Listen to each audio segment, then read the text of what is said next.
Hello, my name's Suraj and I'm the founder of Soul Legal Services.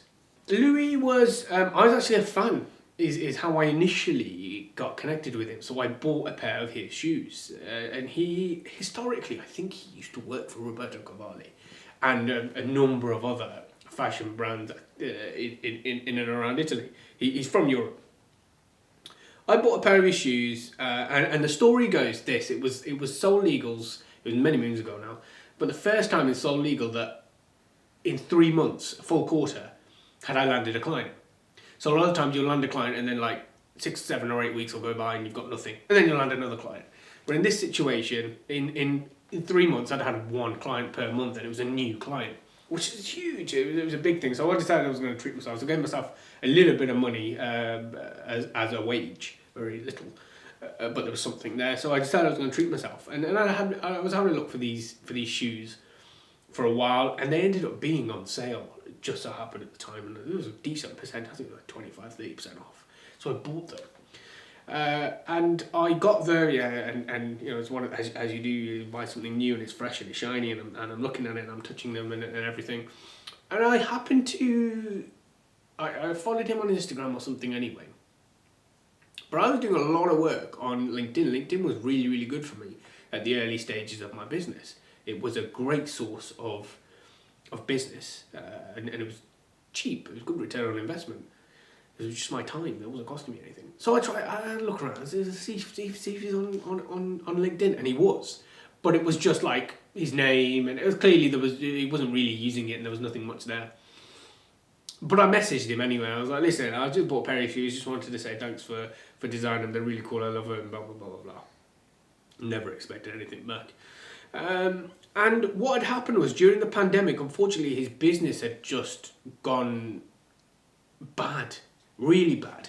And all he did and continues to do as a fashion brand is footwear. A lot of his footwear early on, since 2013, 2014, was high-end, more Tom Ford style shoes. So it was a formal shoe, and some of them were in excess of 500, 600, £700. So there's a certain demographic that you're selling to, and there's a certain time. It's rare that these people are going to buy a pair every month. So it's an expensive piece, and you've really got to push the sale.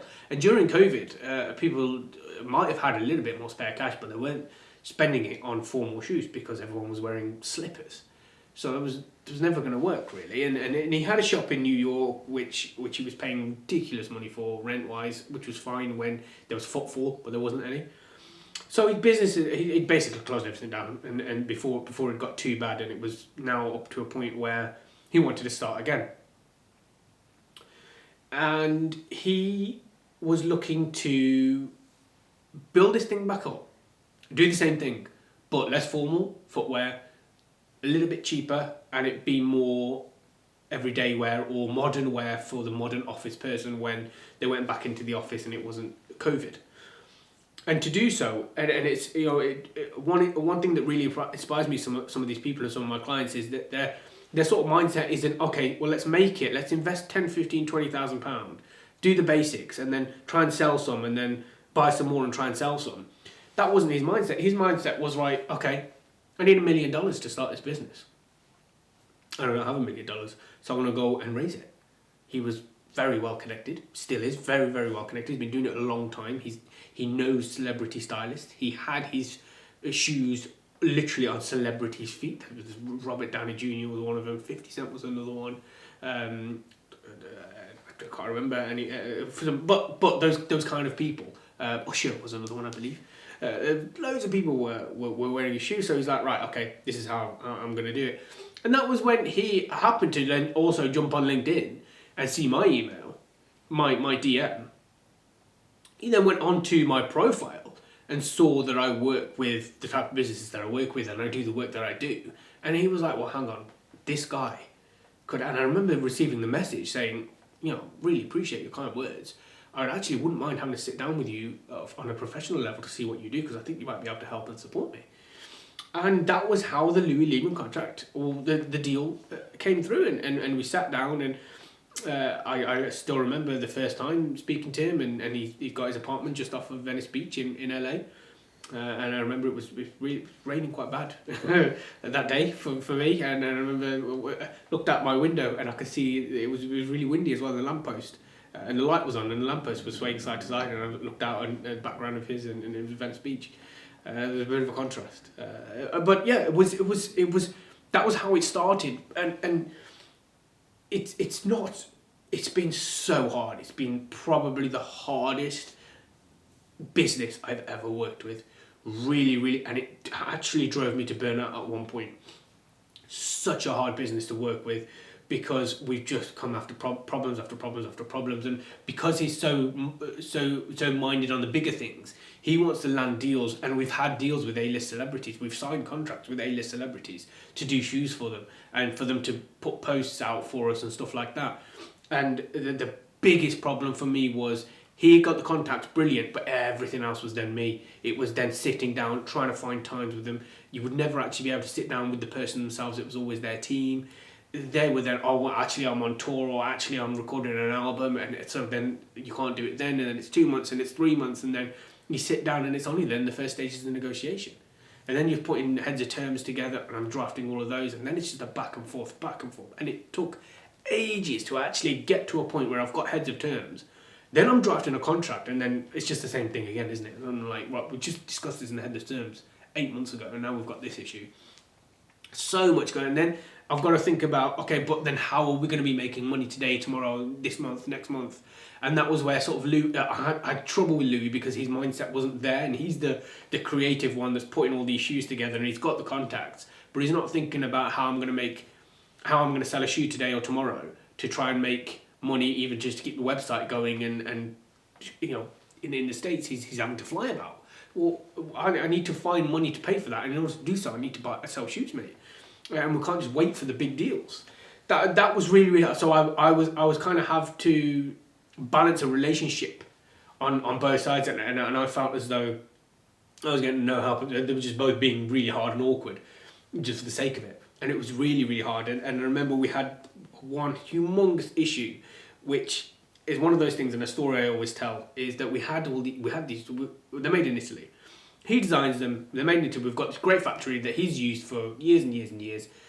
They do wicked stuff, and they do so by hand, and they've got these multi-million-pound machines, and it's great stuff that they do.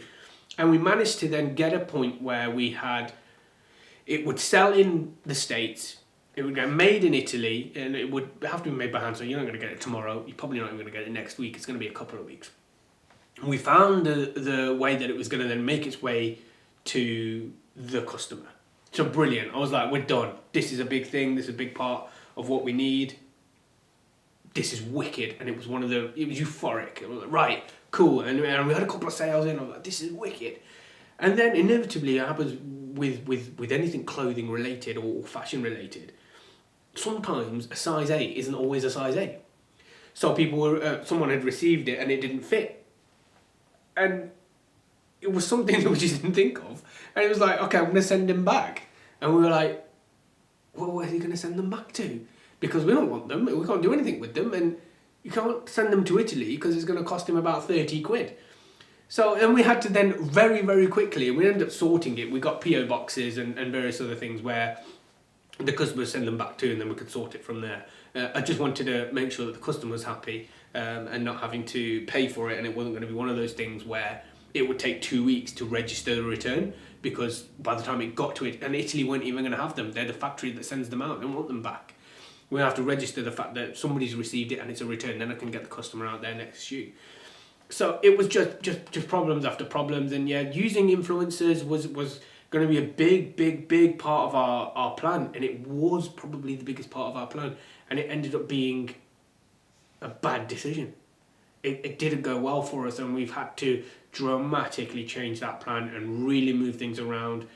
It's not been smooth in any way, shape or form, and I think I went in very naively that this was going to be huge, because it had the potential for it. I had a guy who was 15 years in the fashion industry with all these connections and all these celebrity fashion stylists, and we had a factory that could make shoe, and he could make the shoe.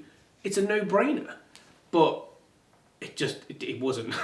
it was so hard, and it still is to this day. It's still hard to sell a shoe in today's market at 400-500 quid, and everybody is now making white trainers. It's really not easy. And then I'm still having to deal with the relationship between me and Louis, which can get rocky at the best of times, and having to deal with our investors, and having to deal with the influencers, the celebrity teams and stuff we might have bought. We've had a contract signed for about 18 months, and I still can't get this person to actually try a shoe on. And when they do, it could be big, right? Because they've got millions of followers, but I can't physically get in the same place as them. So that was it, and it was. We're still working on it. I'm still ironing out all the stuff, and there's been some big kinks, and they're not so big anymore, and we're working through it, and it's step by step. But what our 3-year plan now is probably more than 6-year plan, if not 8 to 10. And that's just the way it is. That's the way that the market's gone. That's the way that the issues that we've had, and putting all our eggs in certain baskets, and they were just definitely the wrong baskets. And me having to just be to and fro, and then pay mind to our investors, who understandably have put some considerable money in, and having to keep them updated. And we're running some very complicated numbers that I then have to understand from the account side of things, and from the sales data, marketing data, and then I've got to feed back to them, and I've got to make sure I know what I'm doing, because they might ask me a question and I need to know the answer. So there's still, it's still, there's still lots and lots and lots to do. Still lots and lots going on with that deal. It's very much not the end of that deal. So there's no conclusion to that. We're still going. We're still trying to see wood for trees for now. Hopefully that's going to be the jewel in the crown of the portfolio, is what I'm hoping for. It's just taking its merry time.